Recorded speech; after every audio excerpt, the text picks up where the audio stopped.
الناس دايما كانت بتقول كده بشكل واضح وصريح الأحياء حفظ، لا لا لا لا، بالمقارنة مفيش ما الكلام بين ده خالص. الكيمياء والفيزياء يعني، أو بالمقارنة مع الكيمياء والفيزياء كعلمي يعني. انا عايز اقول لك انه من زمان الاحياء عمرها ما كانت حفظ بس.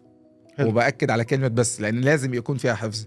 هي الاحياء دايما بتبقى عباره عن تخيل وفهم وحفظ، وبالترتيب ده.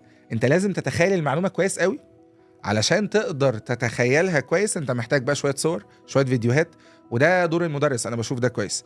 وبعد كده لازم لو تخيلتها كويس قوي هتعرف تفهمها، فهيبقى المعلومه بالنسبه لك سهله وجميله. وبالتالي لو فهمتها هتعرف تحفظها، ولو حفظتها هتعرف تحل عليها. فالحفظ هي نتيجه مترتبه على التخيل والفهم الاول. ما ينفعش ان حد يقول لي ان الاحياء هقعد احفظها كده زي ما هي. انا دايما بقول للطالب معايا في المحاضره: حسك عينك تقرا جمله مكتوبه كده في الكتاب بتاعي، كتاب خارجي، وتقول تمام ماشي انا هحفظها كده وخلاص.